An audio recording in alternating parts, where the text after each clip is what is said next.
Assalamualaikum warahmatullahi wabarakatuh. Waalaikumsalam. Alhamdulillahirabbil alamin wassalatu wassalamu ala Muhammadin wa ala alihi washabbihi ajmain. Marilah kajian malam ini kita awali dengan basmalah. Bismillahirrahmanirrahim. Masuk pada bahasan juz 16 dan 19.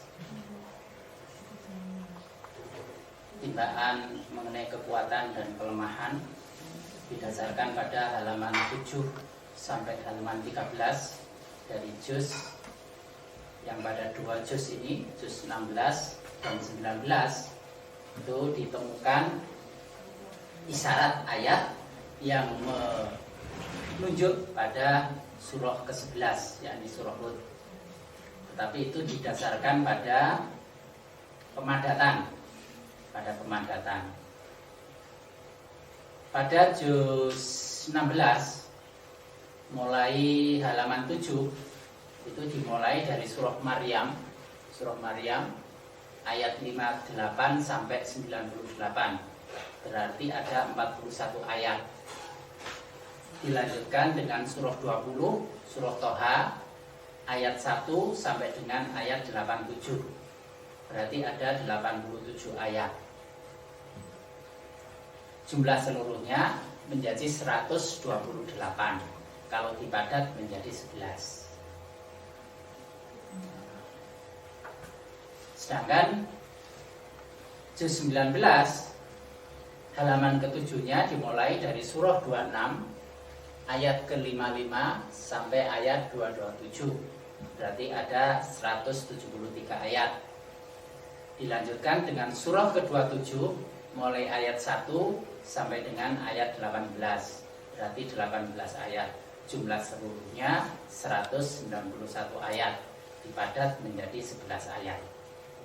Maka kekuatan dan kelemahan juz 16 dan 19 itu disyaratkan pada surah ke-11, yakni surah Hud. Mengapa menggunakan pemadatan? Karena Al-Quran itu 2, 6, 6,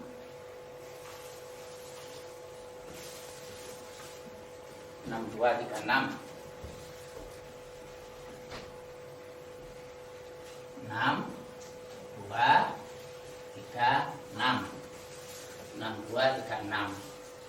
Ini kalau dipadat menjadi 17 itu pengertiannya menunjuk pada surah pertama yang jumlah ayatnya 7. Ini Al-Fatihah. Semua sepakat bahwa Al-Fatihah itu merupakan padatan dari Al-Quran. Al-Fatihah adalah padatan dari Al-Quran. 17. Karena itu ini menggunakan sistem pemadatan. Ada nanti pola yang menggunakan sistem perputaran. Ada juga. Tuh, ada tempatnya sendiri-sendiri. Juga bisa dikaji berdasarkan itu. Tapi terkait kekuatan kelemahan ini menggunakan pemadatan.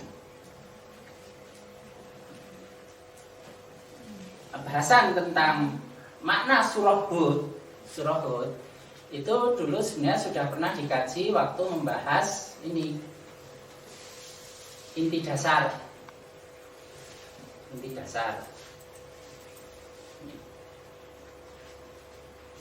Kalau didasarkan pada halaman ke-16 yang jumlah ayatnya itu 11, itu ada 4 juz. Juz pertama, juz ke-7, juz ke-11 dan juz 23. Ini dasar jiwanya surah Hud. Karena itu nanti bisa ditemukan sejumlah kesamaan sifat antara juz 16 dan 19 dengan juz 1, 7, 11 dan 23.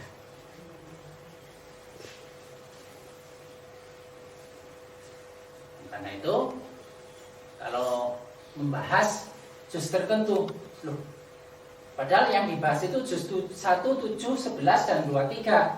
Kok ureanya yang juz 16, 19 itu kok sepertinya saya ya? Karena memang ada hubungan. Hanya letaknya yang beda. Kalau dasar jiwa itu sebagai fondasi. Tapi kalau kekuatan dan kelemahan itu sudah sampai pada batangnya. Dasar jiwa itu akar, fondasi akar. Tapi kekuatan kelemahan itu sudah pada batang, wilayah batang.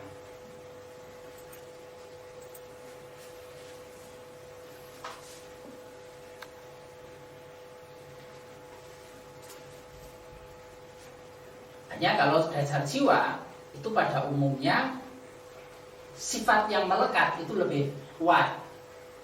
Di antara juz yang serumpun itu akan memiliki karakter yang rata-rata. Namun kalau menjadi kekuatan dan kelemahan itu sangat bergantung variasinya. Apakah wilayah pada halaman 7 sampai 13 itu menjadi kekuatannya ataukah menjadi kelemahannya.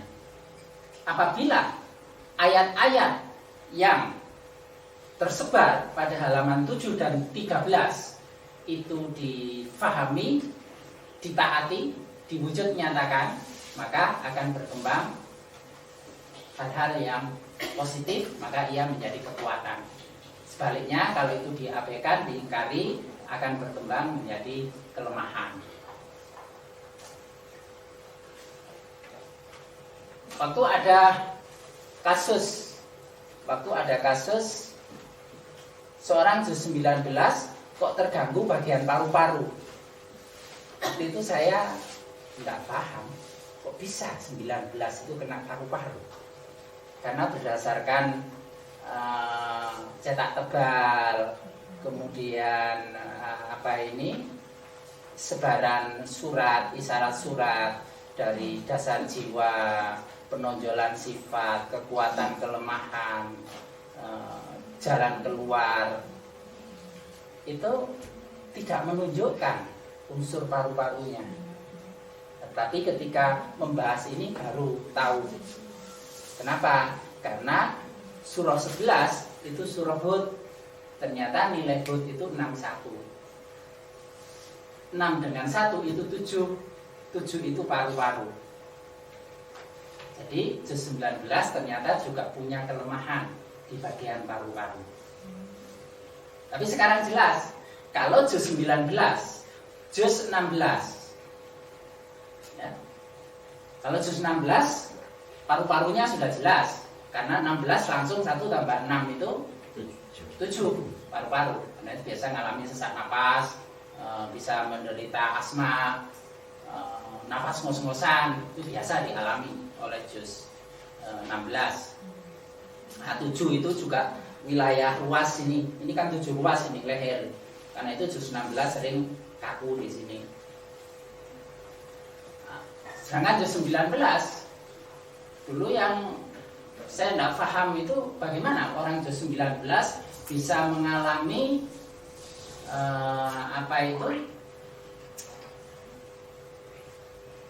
sakit di daerah kaki,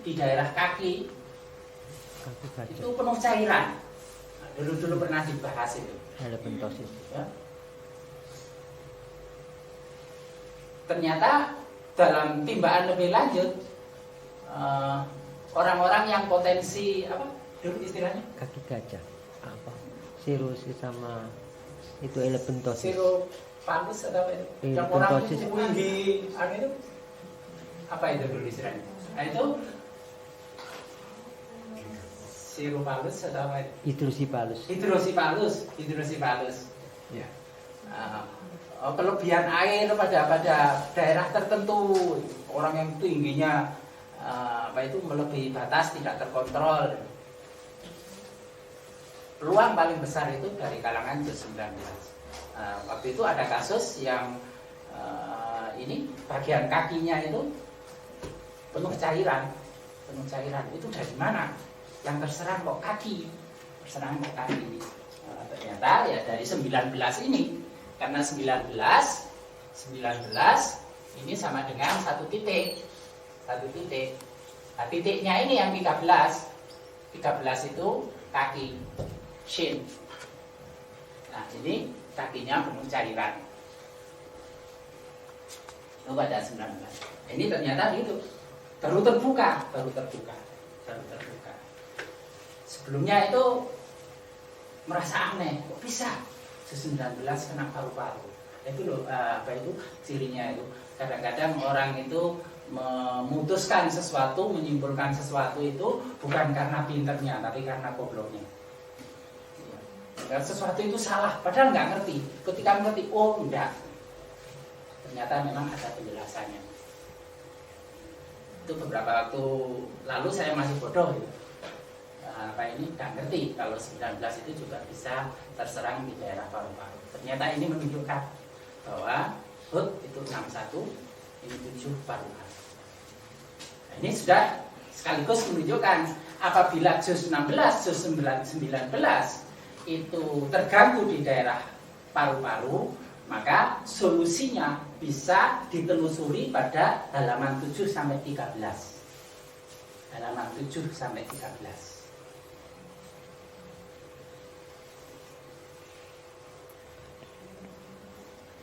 Apa yang dilanggar pada ayat-ayat itu? Tinggal satu persatu ayat difahami. Ayat ini artinya apa? Ayat ini pernah saya langgar atau enggak? Seterusnya. Setiap ketemu ayat yang di situ sudah dilakukan pelanggaran, ya tinggal mohon ampun aja ke Allah. Itu yang namanya latihan ini. Jadi ini tidak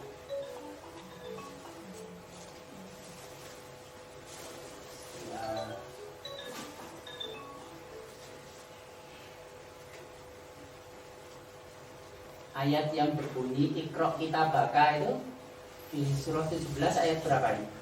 15 apa enggak ini? Iqra kitabaka. Ini ya. Saya besarnya.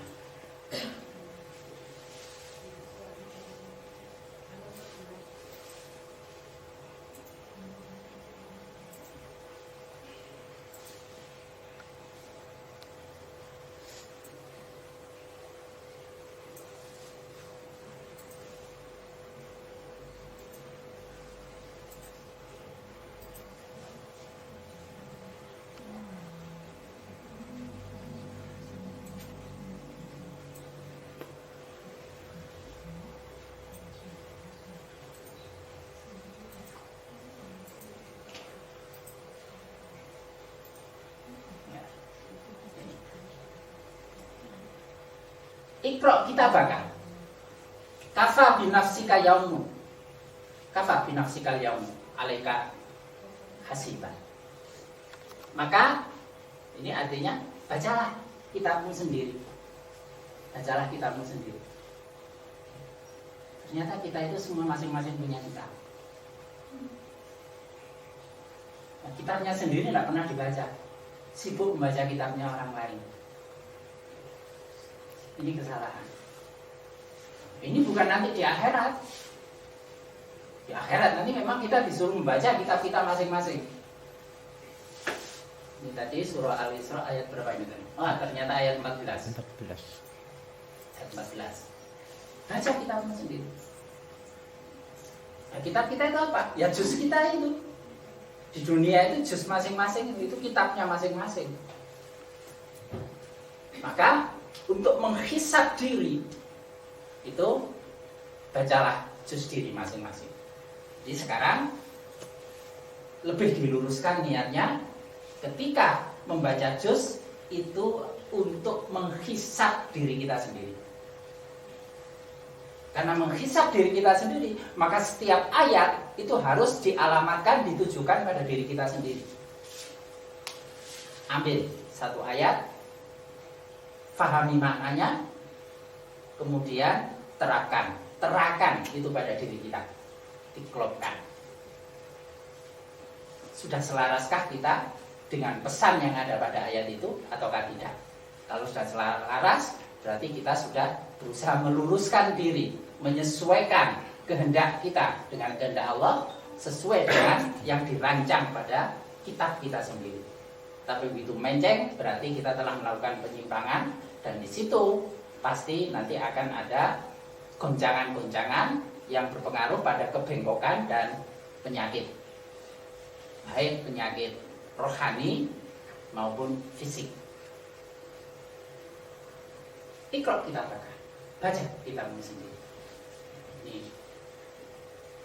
kelemahannya, kita lebih banyak membaca kitab orang lain tapi lupa untuk membaca kitab sendiri.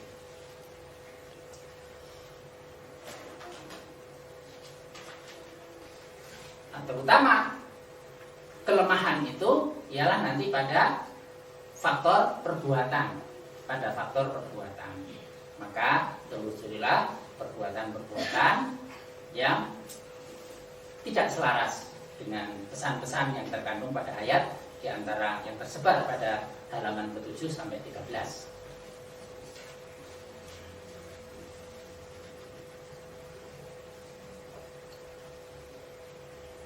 Kalau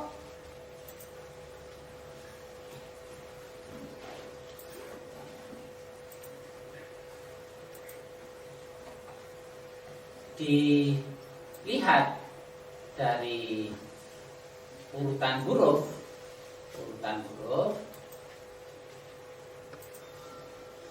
nah, kita dapati bahwa 11 itu adalah huruf zaid.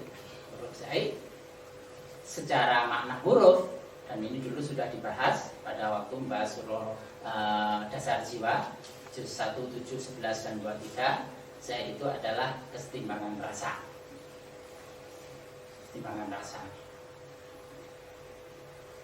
Hud sendiri itu sebagai simbol tanah.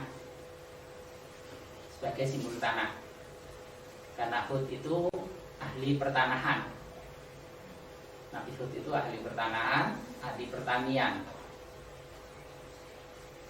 Dan itu kalau juz 16, 19 itu mengembangkan di dunia pertanahan dan pertanian, itu cocok kalau memang berkembang sebagai kekuatan.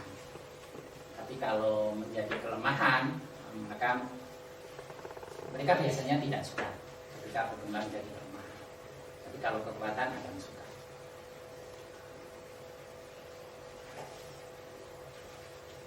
Huruf zaid itu jumlah hurufnya pada Al-Quran sebanyak 1680. 1680 itu jumlah huruf zaid di dalam Al-Quran. 16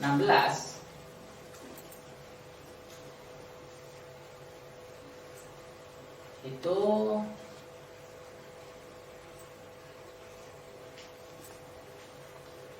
merupakan nilai kata turab. Turab artinya tanah. Jadi kalau Hud itu simbol tanah, ternyata 16 itu juga kata turab yang berarti tanah.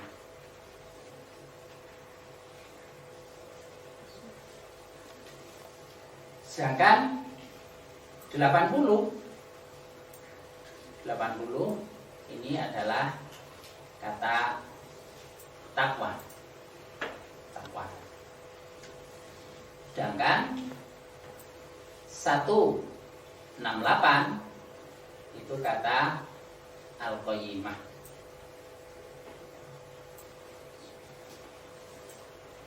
Yang berarti lurus. 168 1 tambah 6 tambah 8 berarti 15 titik. Dan 15 itu huruf dot. Dot itu langkah nyata atau tindakan. Sedangkan 16 ditambah 80, 16 ditambah 80 jumlahnya menjadi 96. 96 ini kata tawakal.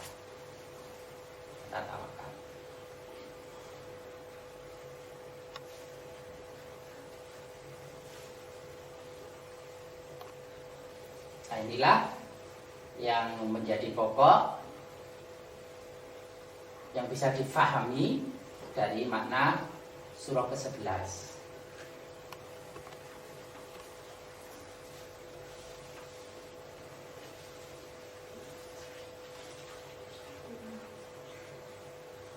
Tanah menunjukkan sifat yang bisa jadi menjadi kekuatan ataupun kelemahan dari juz 16 dan 19.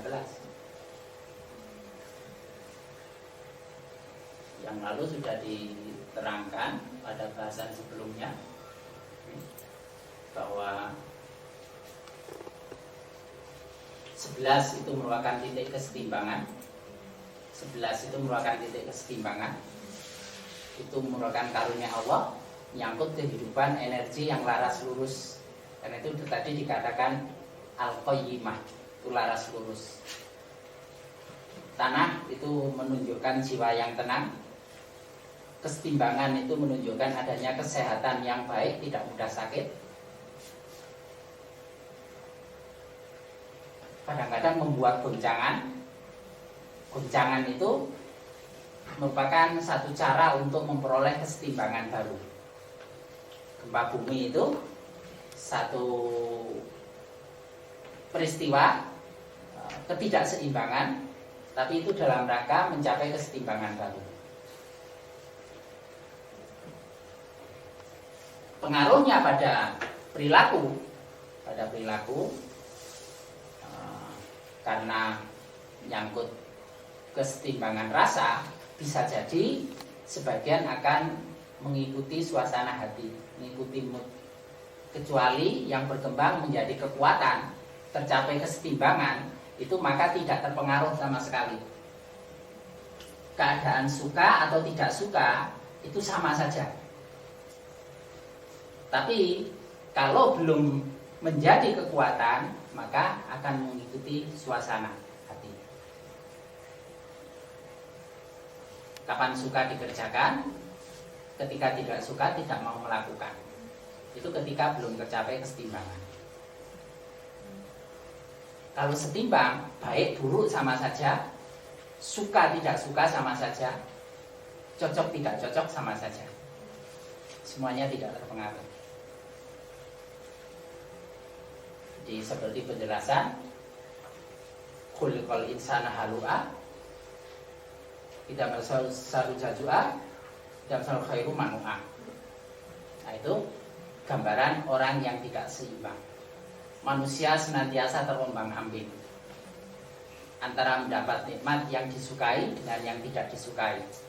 Ketika mendapat yang disukai dia bergembira, ketika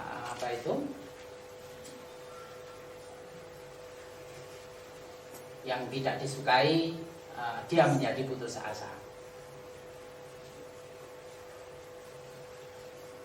Itu gambaran ketidakseimbangan. Tapi ayat itu mengatakan ilal musholli, kecuali orang-orang yang sholat. Jadi sholat itu pengaruhnya membawa kesetimbangan jiwa. Kalau terjadi kesetimbangan jiwa, itu semuanya sama saja. Dagang dapat untung banyak, dapat untung sedikit,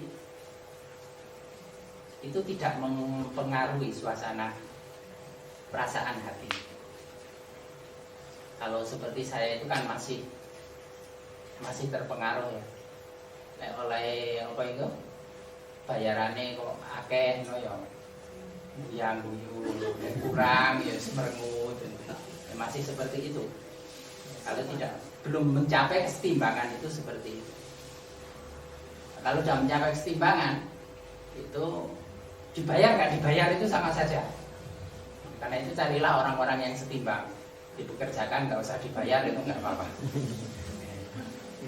Wah kayak gitu. Nah, orang yang timbang itu tidak peduli apapun tanggapan orang terhadapnya. Kita itu banyak bergoncang, banyak terganggu perasaan kita karena memperhatikan orang di sekitar. Apa nanti kata orang? Apa nanti omongan orang? Nggak enak, sawangane opo. Itu pikiran-pikiran yang biasa dikembangkan itu yang akan mempengaruhi perasaan kita. Ini mengingatkan aja ulang Hinaan, cacian, cercaan orang dipandang hal biasa kalau setimbang. Nah, tanah itu sifatnya meredam atau menyembunyikan perasaan. Kalau jadi kekuatan, maka 16 dan 19 itu pandai menyembunyikan perasaannya sebagaimana tanah. Apa yang ada di balik tanah? Tidak mudah kita mengetahui. Di dalam tanah itu ada apa? Dikira minyak, ternyata lumpur karena tidak tahunya.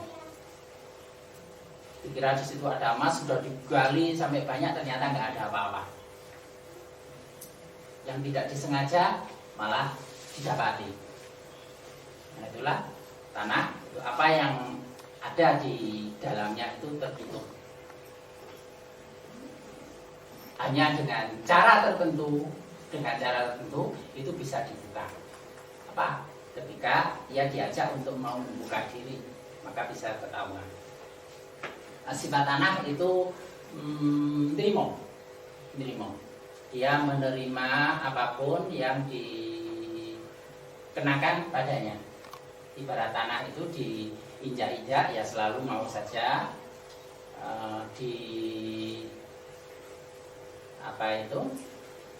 Ditimpai apa saja, itu juga menerima saja. Karena itu ia mampu bersabar ataupun bisa menunda untuk membalas. Itu ketika berkembang jadi kekuatan. Dia akan pandai menyesuaikan diri, mudah menerima, menyerap informasi dari siapapun tanpa filter. Nah, ini bisa menjadi kelemahan ketika tanah itu menerima apa saja. Karena itu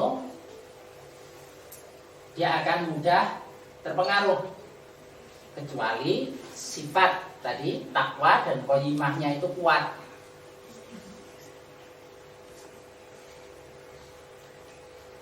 Jadi di balik kekuatannya bersikukuhnya itu masih mudah untuk diarahkan, dibentuk. Bahayanya bahwa ia sulit membedakan yang baik dan yang buruk, yang benar dan yang salah.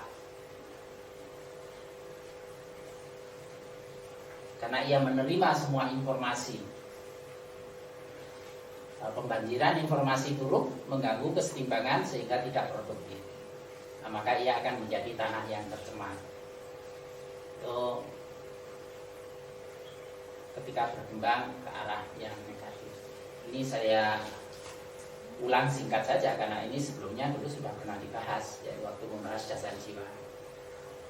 Nanti dibuka lagi catatan tentang dasar jiwa. Dia pandai menyembunyikan pikiran, perasaan, dan maksud hatinya. Orang hanya mengetahui permukaan yang sebenarnya butuh penggalian. Jadi kadang-kadang yang di luar itu tidak seperti yang di dalamnya.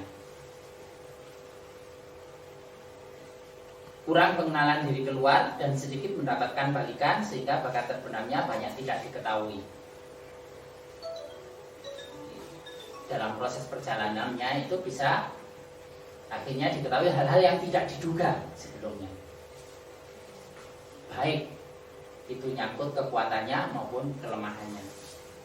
Termasuk yang tidak mudah diketahui yang saya ceritakan tadi 19 kok kena daerah paru-paru, kok kena kelebihan cairan di kaki, bagian dari hal yang tidak mudah diketahui. Nah, ini tadi sudah saya katakan, termamen. Kadang ada sifat keras, tampak idealis, namun ia mudah dipengaruhi dan dibentuk. Mudah luluh oleh propaganda, rayuan, dan bujukan. Nah, kuncinya apa? Kalau sudah banyak menerima pujian dan dia hanyut dengan pujian, nah selanjutnya akan mudah dipengaruhi. Ini yang perlu diwaspadai dari sifat tanah itu tadi.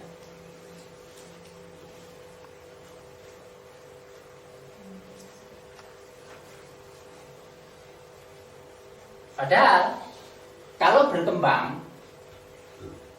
menjadi kekuatan, maka surah 11 itu jumlah ayatnya 1, 2, 3. jumlah 11 dengan 1, 2, 3 itu 1, 3, 4. Nah, berarti ketika berkembang jadi kekuatan, maka dia akan menjadi muslim sejati. Muslim sejati. Ini yang dikatakan muslimun. 1, 3, 4 itu muslimun. Gambaran muslim sejati itu akan tampak pada pertumbuhan kekuatan dari juz 16 dan 19. Nah, muslim itu di dalamnya mengandung unsur mukhlisin, keikhlasan.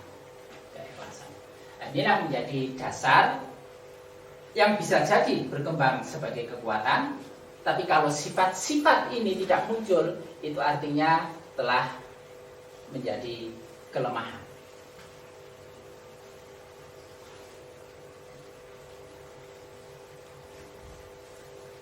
Kita bisa melihat sejumlah sifat positif mengenai sifat tanah, terutama tanah itu yang baik ya. Kalau tanah yang subur, karena tanah itu bermacam-macam. Ada tanah yang subur, ada tanah yang tandus, ada tanah yang subur. Apa yang membuat tanah itu subur? Apa yang membuat tanah itu subur? Tanah yang bisa menumbuhkan tanaman. Ya, kalau ada air, tanah kering tanpa air tidak akan bisa menumbuhkan tanaman apapun. Nah, yang dimaksudkan air itu apa? Ya Al-Quran itu air. Buddha, petunjuk itu diibaratkan sebagai air, sebagai air hujan. Dia jatuh ke tanah. Tanah yang subur maka akan menghasilkan tanaman. Ada tanah yang bisa menyerap air hujan ini, namun tidak mau menyembuhkan tanaman, tapi bisa mengeluarkan air sumber. Tapi ada tanah yang tidak bisa menerima, tidak menyerap air sama sekali. Air yang mengenainya langsung terpental. Itu tanah yang keras yang tidak menyerap. Dia tidak bisa menumbuhkan tanaman, dia tidak bisa menjadi timbunan sumber mata air. Nah, berarti dia jauh dari air. Jadi yang membuat itu subur itu air. Karena itu untuk menyuburkan tanah ini supaya betul-betul menjadi kekuatan,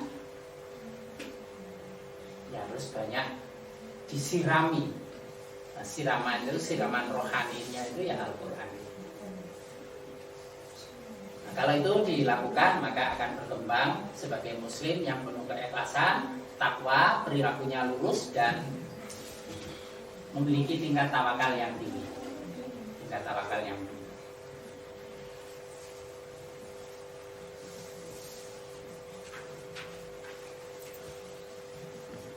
Kita baca penjelasannya pada surah 6 ayat 1.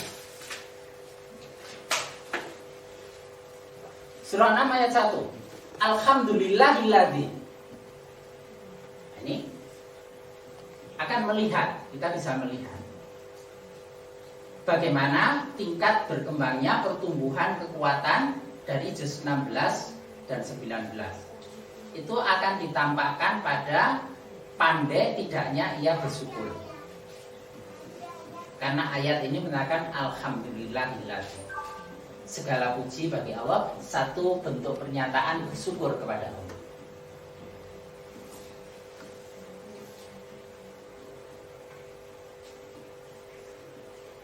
Khalaqas samawati wal ardo. Samawat itu atas, ardo itu bawah. Ini penggambaran. Ini penggambaran. Kalau dilacak, yang atas itu yang mana, yang bawah itu yang mana, ya nggak jelas. Apakah yang sana itu atas? Kalau yang sana atas, menurut orang Amerika yang sana itu yang bawah untuk saat ini, yang ada di balik bumi. Jadi ini penggambaran. Jadi samawat itu mewakili atas, bumi itu bawah. Samawat itu yang tinggi, ard itu yang rendah. Artinya dia bersyukur, memuji Allah dalam keadaan apapun, ketika sedang di atas maupun di bawah. ketika sedang jaya ataupun bangkrut. Ini kalau berkembang menjadi kekuatan. Karena itu dikatakan kesetimbangannya itu tidak terpengaruh oleh keadaan yang dialami. Senang, suka, susah, derita itu sama saja. Karena alhamdulillah baik yang atas maupun yang bawah, saat jaya maupun bangkrut. Karena di atas atau di bawah masing-masing itu tetap bisa diperoleh kebaikannya. Karena itu bukan soal di atas atau di bawah, bukan soal jaya atau bangkrutnya, tapi nilai kebaikan yang bisa diambil dari suasana yang dihadapi. Ini yang lebih pokok. Sehat sakit sama saja, bukan soal sehat dan sakitnya, tapi apa yang bisa dipetik dari keadaan sehat dan apa yang dipetik dari keadaan sakit. Berkelimpahan harta, kekurangan harta.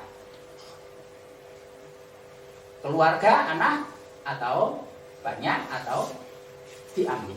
Semuanya sama saja. Anggota badan lengkap ataukah tidak, sama saja. Waja'ala dhulumat wan nur. Waja'ala dhulumat wan nur.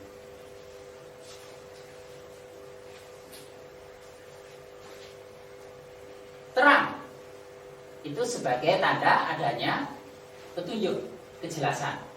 Dhulumat, kegelapan yang akan membawa orang pada kesesatan. Maka orang yang bersyukur itu dia menyadari ada terang, ada gelap. Dia bisa memilih yang terang, tapi tidak pernah meninggalkan yang gelap. Dia memilih yang terang, tapi tidak meninggalkan yang gelap. Karena terang itu akan bermakna di dalam gelap.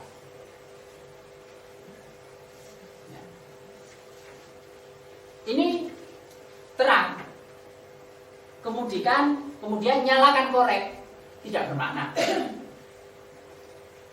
Nyalakan senter, sedikit saja maknanya. Tapi kalau ini gelap sama sekali, lampu kecil itu akan sangat bermakna. Jadi sebenarnya kebermaknaan terang, an-nur, itu di dalam lingkungan gelap. Maka orang yang bersyukur ini, ahli syukur dari kalangan 16-19, itu di samping tidak mempedulikan dia posisinya sedang di atas atau di bawah. Khalid bin Walid itu ketika berjihad tidak peduli dia itu sebagai prajurit biasa ataukah panglima. Pada awalnya ia menjadi panglima yang luar biasa, sampai ada kecenderungan di antara orang-orang itu mau mengkultuskan terhadap Khalid bin Walid. Melihat keadaan itu, Umar bin Khattab langsung memberhentikan Khalid bin Walid sebagai panglima perang, diganti yang lain. Khalid bin Walid harus jadi prajurit biasa. Tidak mengurangi daya serangnya, tidak mengurangi perjuangannya. Sangat jauh dengan keadaan manusia akhir zaman ini. Kalau sedang menjabat itu serowo kebewa ya apa, begitu nggak menjabat ya menurun. Pas ditunjuk tadi ketua RT itu suruh kepil apa itu mau kerja bakti kayak apa, terus kan tadi ketua RT itu orang tahu muncul, pusing ketua RT itu jabatan-jabatan lain juga begitu. Tapi orang yang bersyukur itu tidak terpengaruh dengan itu. Nah, juga sebagai cahaya dia tidak akan meninggalkan gelap, karena itu adalah pasangan. Justru dia memencarkan cahayanya itu di dalam kegelapan. Artinya maka orang yang sudah mendapat petunjuk hidayah itu tidak akan menjauhi orang-orang yang masih dalam kegelapan. Di antara abid yang seperti ini itu ada. Dulu ada seorang yang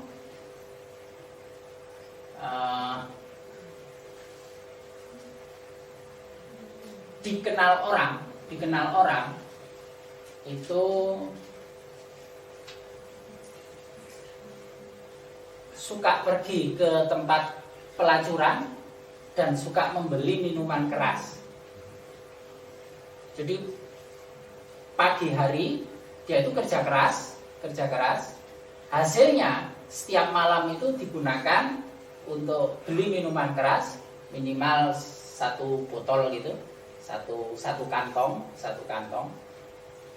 Kemudian dia juga mendatangi ke daerah tempat pelacuran.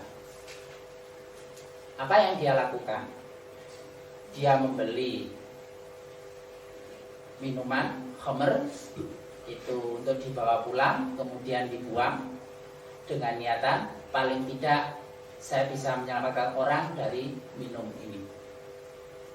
Kemudian dia mendatangi pelacur, dia bertanya kalau ada orang yang apa istilahnya booking, ya mau menyewa kamu, itu dia memberi berapa? Wanita ini diberi uang, kemudian disuruh pulang. Kamu sudah dapat nafkah, sudah bisa makan untuk besok hari, maka pulanglah. Berarti dia bisa menyelamatkan seorang minimal. Itu yang dilakukan tiap hari. Orang-orang di sekitarnya, orang kampungnya mengenalnya dia sebagai ya ahli maksiat karena datangnya ke tempat pelacuran dan ke tempat minuman keras. Dan itu ketika meninggal tidak ada orang yang mau menyolatkan dan memakamkan. Tapi ternyata Allah memerintahkan seorang hambanya yang dia itu punya semacam pesantren besar itu di atas gunung, disuruh turun untuk menyolatkan orang ini. Dia orang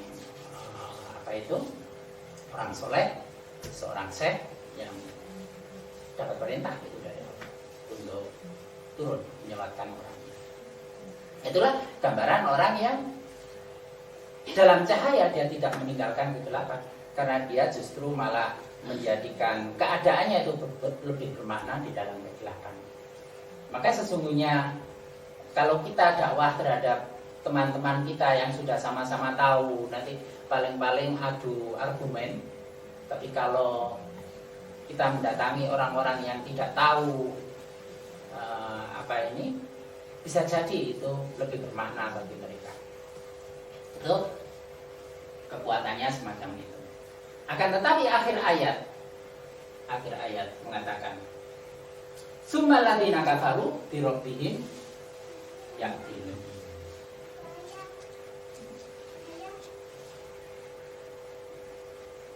Namun orang-orang yang kafir mempersekutukan Allah. Berarti kalau tidak bisa mewujudkan syukur itu, kelemahannya nanti akan jatuh pada mempersekutukan Allah. Berlaku tidak adil. Ini surah 6 ayat 1.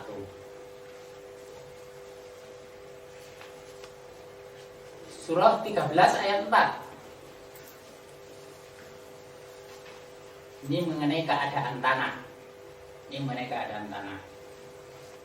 Wa fil ardi qita'un mutajawiratun wa jannatun min anabin wa jar'un wa nakhilun sinwanun wa ghairu sinwanin yusqa bima'in wahid. Wa nufaddilu ba'daha 'ala ba'din fil ukul inna fi dzalika laayatin liqaumin ya'qilun.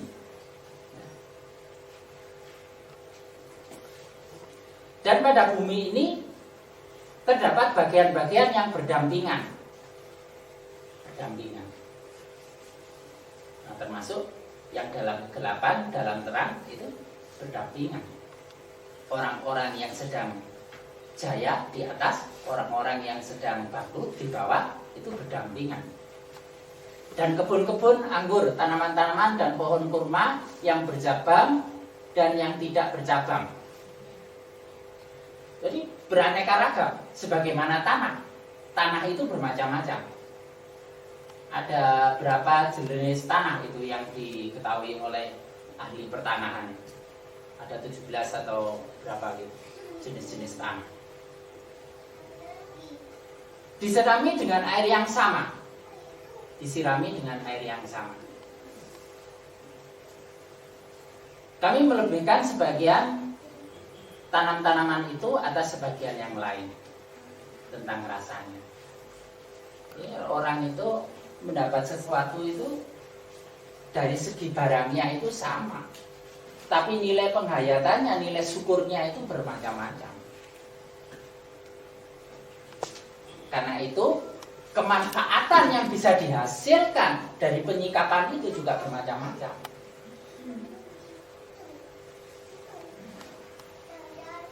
Allah mengkorek sesuatu yang sama, tapi cara orang itu melihat, memanfaatkannya itu akan berbeda-beda. Itu akan menentukan dia akan memperoleh pahala yang besar ataukah kecil. Dia akan menyajikan manfaat yang lebih banyak ataukah sedikit. Manfaat untuk dirinya sendiri maupun manfaat untuk orang lain. Yang itu korelasinya, hubungannya dengan tingkat pandai tidaknya ia bersyukur. Orang yang tingkat syukurnya tinggi, sesuatu yang tidak berarti, yang tampak orang lain tidak berarti, akan menjadi sangat berarti. Karena syukurnya kepada Allah. Kalau nggak syukur, nggak cocok dengan dirinya, maka itu bisa saja diabaikan dan kurang dioptimalkan pemanfaatannya. Kami melebihkan sebagian tanam-tanaman itu atas sebagian yang lain, padahal airnya sama, jatah rezekinya sama, karunianya sama, tapi pengaruhnya akan berbeda. Sungguhnya pada yang demikian itu terdapat tanda-tanda kebesaran bagi kaum yang berpikir.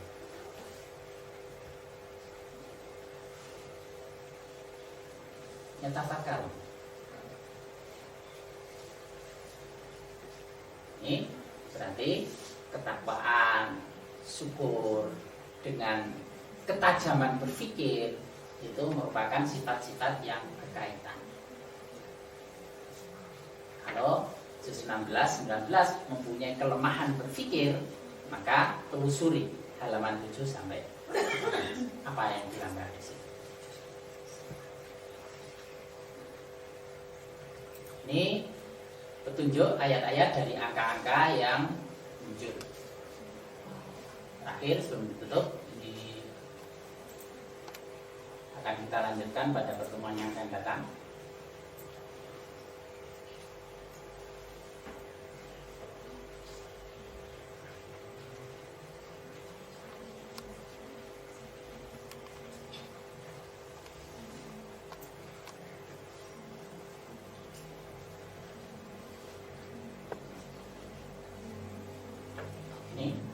Wallahu ja'alakum min buyutikum sakanan.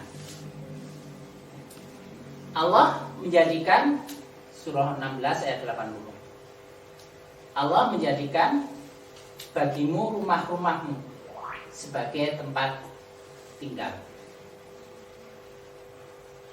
Dan dia menjadikan bagi kamu rumah-rumah atau kemah-kemah dari kulit binatang ternak yang kamu merasa ringan membawanya di waktu kamu berjalan dan waktu kamu bermukim. Dan dijadikannya pula pada bulu domba, bulu onta, bulu kambing, alat-alat rumah tangga dan perhiasan yang kamu pakai sampai waktu tertentu. Ini juga menggambarkan sifat dari juz 16 dan 19.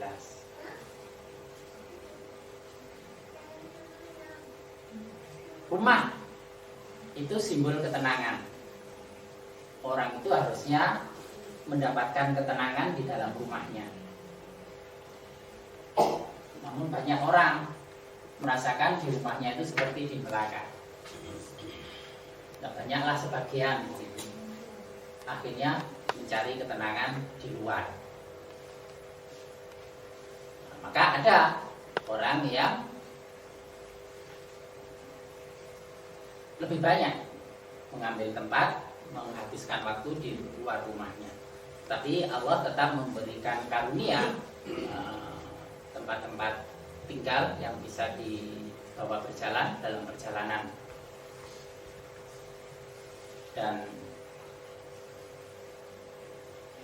menyediakan berbagai perhiasan. Karena itu kalau berkembang menjadi kekuatan, maka 16-19 itu lebih suka memilih ketenangan dan keindahan. Nah, kalau dia itu banyak ribut, kemudian hidupnya acak-acakan, nah berarti itu sudah menunjukkan telah terjadi pelemahan-pelemahan pada bagian halaman 7-13-nya. Perhiasan itu simbol keindahan. Mestinya ia suka yang indah-indah. 16-19 itu suka yang indah. Itu kalau berkembang jadi kekuatan. Suka indah.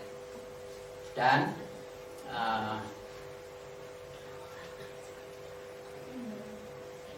lebih tenang, kehidupannya lebih tenang.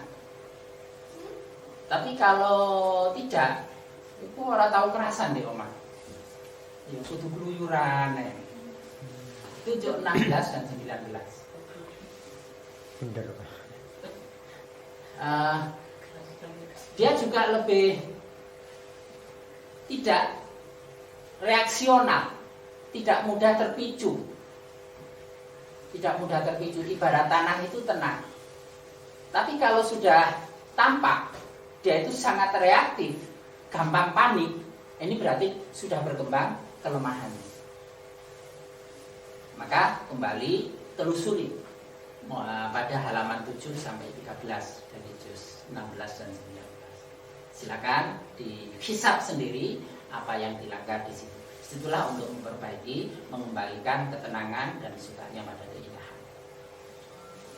Nah, ini kita belum membahas ke arah ini makna dari hud, dari singkapan hurufnya. Insya Allah. Karena ini di sini 16 dengan 80 itu 96 itu tawakal. Jadi mestinya dia itu punya tingkat tawakal yang tinggi, itu akhirnya membawa pada ketenangan. Tingkat tawakal yang tinggi membawa pada ketenangan. Kesetimbangan rasa itu suka pada keindahan. Tanah itu akan serba menerima, karena apapun diterima, disyukuri, maka dia menjadi ahli syukur. Dengan itu dia akan mengembangkan perilaku yang lurus. Itulah yang akan membawanya pada ketakwaan, dan itulah gambaran profil muslim yang sejati.